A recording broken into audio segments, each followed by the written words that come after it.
Hola, vamos a hablar hoy sobre los suelos afectados por sales. Esto se corresponde con la segunda parte del tema 5. Esta clase la vamos a ver en dos segmentos. Vamos a recordar un poco el objetivo del tema 5, que es comprender el origen y las posibilidades de manejo de los suelos bajo condiciones especiales. Estos suelos bajo condiciones especiales vamos a considerar tanto los suelos sumergidos como los suelos afectados por sal. El contenido de esta clase va a ser primero las causas de la afectación por sales de los suelos. Vamos a ver cuáles son las fuentes de sales solubles en los suelos y cuáles son las condiciones en las que se forman. Y vamos a hablar un poco de la solubilidad de las diferentes sales que conseguimos comúnmente en los suelos. Vamos a referirnos a dos conceptos fundamentales, que es la salinidad y la sodicidad, cómo diferenciarlas, y vamos a ver de las diferentes sales que conseguimos en el suelo, cuáles son de carácter salinizante y cuáles de carácter sodificante. Vamos a ver cuáles son los procesos de acumulación de sales en los suelos y las expresiones de concentración de sales, el efecto que tiene tanto la salinidad como la sodicidad sobre las propiedades del suelo y también sobre los cultivos. Vamos a ver cuál es la clasificación que usamos en el país de los suelos afectados por sales y cuál es su distribución actual o potencial. Vamos a hacer unos ejercicios sobre balance de sales, tanto en suelos como en aguas, y vamos a ver cuáles son los criterios de clasificación de las aguas que usamos para riego, un poco relacionado con los riesgos que pueden tener esas aguas de salinización. Y finalmente vamos a ver algunas alternativas de uso de suelos afectados por sales, cómo controlamos la acumulación de sales en el suelo y una vez que ya los suelos están afectados, cuáles serían algunas de las tecnologías para su recuperación. Antes de comenzar, es importante que aclaremos algunas definiciones o conceptos básicos que tienden a confundirse. Primero vamos a hablar lo que son los suelos afectados por sales, que son aquellos que contienen altas concentraciones de sales solubles totales o de ciertos elementos específicos como sodio, cloro, boro, en concentraciones tóxicas que pueden afectar directa o indirectamente la producción de los cultivos. Y también es importante que aclaremos los conceptos de los dos tipos más importantes de degradación por afectación por sales de los suelos, como lo son la salinización, que es el proceso por el cual las sales más solubles que el yeso se acumulan en el suelo. Esto afecta el crecimiento de la mayoría de las plantas no especializadas. Estos suelos se corresponden con los solonchan que ha definido la FAO en la clasificación a nivel mundial. Por otro lado tenemos la sodificación, que es un proceso por el cual se acumula sodio intercambiable en el suelo, a un nivel que afecta la producción de los cultivos, pero que además afecta las propiedades físicas del suelo. Estos suelos que se desarrollan por sodificación corresponden con los solonets de la FAO. Dependiendo de una combinación específica, suelo, clima, vegetación, manejo, se produce un déficit hídrico en algunas zonas y también se produce la acumulación de sales en el suelo. Esta acumulación afecta muchas propiedades y procesos como los ciclos hidrológicos a través de cambio en los regímenes de humedad, que también aumentan los peligros de inundaciones, de anegamiento o de sequía. También afecta a los ciclos biogeoquímicos, afectando la disponibilidad de nutrientes para las plantas y también contribuye a la presencia de algunos compuestos tóxicos. Cambia la calidad física del suelo, sobre todo cuando hablamos de sodificación, porque afecta la estabilidad de los agregados, promueve la compactación, la erosión y en último caso la desertificación. Produce daños en las plantas, ya que reduce su crecimiento y su productividad, y también provoca pérdidas en la biodiversidad, ya que afecta tanto la actividad como la funcionalidad de la biota del suelo. La afectación por sales se produce más en zonas áridas y semiáridas, pero también puede producirse en otras áreas donde el clima y la movilidad de las sales causa acumulación de las mismas en cortos periodos de tiempo. Ahora bien, ¿de dónde provienen esas sales que llegan al suelo? Bueno, muchas de ellas provienen de la alteración de rocas y minerales, que es un proceso natural. También pueden ser sales fósiles que fueron acumuladas en otras épocas y que quedan allí en estado residual. Pueden producirse por deposición atmosférica en zonas de baja precipitación. Se estima que esta deposición atmosférica puede llegar a unas 100 o 200 kilogramos por año en regiones de la costa y entre 10 y 20 kilogramos por año en zonas del interior.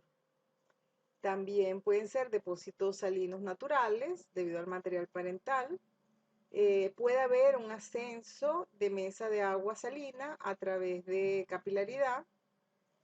Pudiera haber, sobre todo en zonas muy cercanas al mar, intrusiones marinas y cuando el agua se retira quedan las sales acumuladas en el suelo. También este sí sería un efecto de tipo secundario, producto del riego con aguas salinas. Fíjense en la foto, encima del suelo, esa acumulación de color blanquecina es una acumulación de sales producto del riego. También pudiera ser por la adición de fertilizantes que tengan un efecto salino, ya sea orgánicos o inorgánicos. Y también pudiese ser en algunos sitios que se hace remediación con lodos o se aplican aguas residuales, que estos lodos y aguas contengan sales y con el tiempo se va salinizando o sodificando el suelo.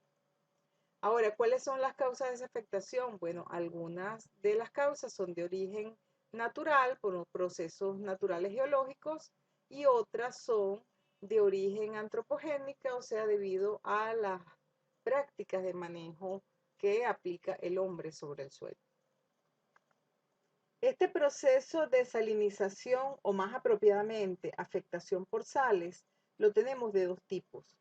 Uno es la afectación primaria, que es la acumulación de sales a través de procesos naturales, tales como la alteración física o química de las rocas y minerales del suelo, o el transporte por deposición geológica o ascenso de la mesa de agua por capilaridad.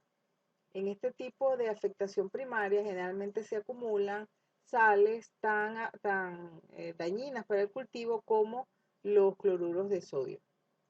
El tipo de afectación secundaria se refiere a la acumulación a través de la intervención humana, como por ejemplo por el uso inapropiado del riego con aguas ricas en sales o aguas de mala calidad, que el suelo tenga pobre drenaje, por lo tanto las sales no se lixivian a través del perfil, o que tengamos prácticas de fertilización o de enmiendas que contengan muchas sales. Cuando se hacen aplicaciones inadecuadas de riego en zonas áridas, generalmente se producen acumulación de sales como carbonatos de calcio o de magnesio, mientras que cuando estas aplicaciones se hacen en suelos de regiones semiáridas o subhúmedas, la acumulación que se produce es de sales de sodio. Ahora, ¿cómo se encuentran estas sales en el suelo? Bueno, principalmente las conseguimos en la solución del suelo en su forma iónica, como aniones o cationes. Estos aniones y cationes, al asociarse, van a formar las sales. Sobre todo cuando no hay suficiente agua para lavar las sales, estas se van acumulando. Las sales también pueden encontrarse en otras formas, como por ejemplo precipitadas, como cristales, disueltas en la solución, como ya les dije, o bien retenidas o absorbidas en el complejo de intercambio de los suelos. El contenido de sales cambia continuamente en el tiempo, ¿no? Al ir cambiando la humedad del suelo. Y vamos pasando de unas sales a otras. Ahora vamos a ver un poco de la solubilidad de estas sales. Las sales que se forman primero en el suelo tienen distinto grado de solubilidad. La solubilidad de esas sales afecta la movilidad y las posibilidades de precipitación de las mismas. Y también regula la concentración que van a alcanzar esas sales en la solución del suelo. Entonces, a mayor solubilidad, va a ser más importante el efecto que tenga esas sales sobre los cultivos o sobre el suelo. Las sales más tóxicas serán las que presenten una mayor solubilidad, dando soluciones mucho más concentradas. Las sales más solubles son las sales más dañinas, porque también alcanzan altas concentraciones antes de precipitar. Y las sales que tienen una más baja solubilidad no ocasionan mayores problemas, por ejemplo el yeso, ya que precipitan antes de alcanzar niveles nocivos para las plantas. En esta figura vemos algunas de las formas como conseguimos las sales en el suelo. Las podemos conseguir en solución, las podemos conseguir cristalizadas o también las podemos conseguir absorbidas a las partículas coloidales del suelo. Las sales que causan más problema al suelo y a los cultivos son el cloruro de sodio primero, el cloruro de magnesio, el bicarbonato de sodio, el sulfato de sodio y el sulfato de magnesio. Fíjense que en la mayoría de estas sales que son muy dañinas, el catión dominante es el sodio o el magnesio. En esta tabla podemos ver un poco lo que les estaba hablando de la solubilidad. Fíjense que en este cuadro tenemos la solubilidad de algunas sales. Esta sería la solubilidad en gramos por litro a 20 grados centígrados. Entonces fíjense que las sales menos solubles son los carbonatos de calcio y magnesio, que tienen menos de un gramo por litro de solubilidad. Esas precipitan rápidamente. También el yeso, que tiene 2,4 gramos por litro. Y así, a la medida que vamos bajando en la tabla, vemos que la solubilidad es cada vez mayor. Y fíjense que estas sales de nitrato de sodio, cloruro de magnesio, el mismo cloruro de sodio, sulfato de magnesio, son las que tienen una más alta solubilidad. Entonces, en la medida que aumenta la solubilidad de esas sales, también aumenta su poder nocivo. Esta es una categorización de las sales propuesta por algunos autores y adaptada por Villafañe en 2010. Entonces, fíjese que él considera que las sales que tienen muy baja solubilidad son aquellas que tienen menos de 10 milimoles por litro. En este estarían el carbonato de calcio y el carbonato de magnesio. Sabemos que esas son las menos solubles. Después tendríamos unas de baja solubilidad de 10 a 20 milimoles por litro, estaría el bicarbonato de calcio y bicarbonato de magnesio. Una sal de solubilidad intermedia es el yeso, el sulfato de calcio. Posteriormente tenemos las sales más dañinas a nivel del cultivo y las propiedades del suelo, que serían el bicarbonato de sodio, sulfato de magnesio, cloruro de sodio, sulfato de sodio y carbonato de sodio, que tienen una alta solubilidad entre 1000 y 10.000 milimoles por litro. Y las sales más dañinas son el cloruro de magnesio y el cloruro de calcio, que tienen una muy alta solubilidad. Vamos a hablar ahora de algunas expresiones que se utilizan comúnmente a nivel de diagnóstico de afectación por sales. La primera de ellas es la conductividad eléctrica, que es una medida indirecta de la concentración de sales totales en el suelo y la expresamos en decisimen por metro o milisimen por centímetro. Muchas otras expresiones se derivan de la medida de conductividad eléctrica, que es una medida relativamente fácil de realizar a nivel de cualquier laboratorio de rutina. Tenemos, por ejemplo, la concentración de sales en milimoles por litro, la podemos calcular multiplicando la conductividad eléctrica por 10. La concentración de sales en miligramos por kilogramo la podemos conseguir multiplicando esa misma conductividad eléctrica por 640. Esos son factores de conversión. Tomando una concentración de sales promedio, pues los tipos de sales promedios en los suelos afectados por sal. También podemos calcular el potencial osmótico multiplicando la conductividad eléctrica por menos 0,36. Todas estas medidas son de concentración, principalmente de sales. Hay un índice que es lo que se llama la relación de absorción de sodio, que se refiere a la proporción relativa de sodio con relación a calcio y magnesio en el extracto de saturación. Y esta medida es muy importante para la evaluación de los problemas de sodicidad. También para la medida de los problemas de sodicidad tenemos el sodio intercambiable, que no sería más que la cantidad de sodio que está ocupando los sitios de intercambio expresado como porcentaje. Sin embargo, la relación de absorción de sodio se ha demostrado que es mucho más útil y mucho menos costosa su determinación. Si no podemos determinar, por ejemplo, porcentaje de sodio intercambiable, también se han desarrollado algunas expresiones que relacionan porcentaje de sodio intercambiable con la relación de absorción de sodio. Como ya hemos visto, la salinidad se refiere a la acumulación en el suelo de sales solubles. El grado de salinidad del suelo se determina generalmente mediante el valor de conductividad eléctrica del extracto de saturación. Y se considera que una conductividad eléctrica superior a 4 decisimen por metro corresponde a los suelos salinos, pero además los índices de sodicidad, como son porcentaje de sodio intercambiable y relación de absorción de sodio, deben estar a niveles bajos.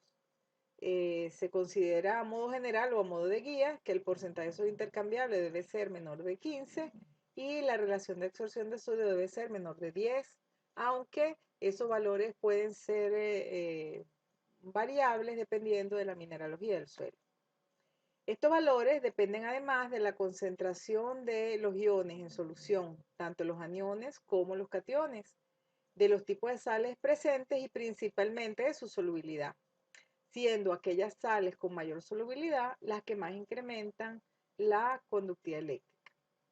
Ahora, de los aniones y cationes que vamos a conseguir en el suelo afectado por sal, entonces entre los cationes tenemos sodio, calcio, magnesio y potasio, y entre los aniones el cloruro, sulfato, bicarbonatos, carbonatos y nitratos, sobre todo en suelos que han sido fertilizados.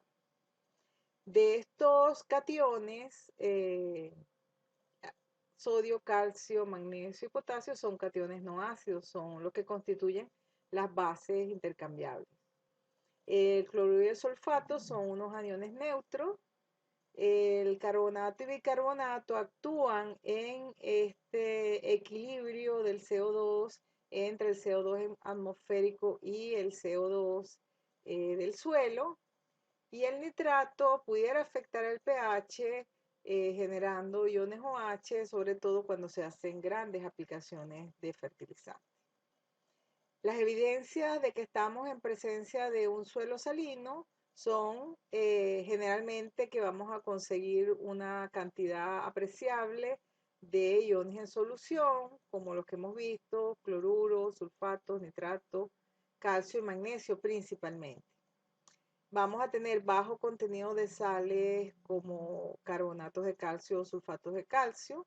El pH generalmente es menor a 8,5. Este no es un índice definitorio, pero ayuda en la clasificación. El suelo generalmente está floculado, o por lo que tiene muy buena permeabilidad, y generalmente conseguimos en superficie costras blancas, que son sales que han precipitado. La sodicidad es la afectación por sales de sodio. El grado de sodicidad del suelo también se determina por los mismos índices que usamos para el diagnóstico de la salinidad. Pero en este caso, la conductividad eléctrica es menor de 4 decisimen por metro y el porcentaje de sodio intercambiable y la relación de absorción de sodio son altos, de 15 y de 10 respectivamente. Este es uno de los procesos de degradación más extendidos y peligrosos a nivel mundial, el cual causa efectos negativos sobre la productividad y la producción de los cultivos. De los aniones y cationes presentes en este tipo de suelos, el sodio se acumula en el complejo de intercambio y desplaza al calcio y al magnesio. Este calcio y magnesio se combina con sulfatos y carbonatos y precipita como sulfatos de calcio, que es el yeso, carbonatos de calcio y carbonatos de calcio y magnesio.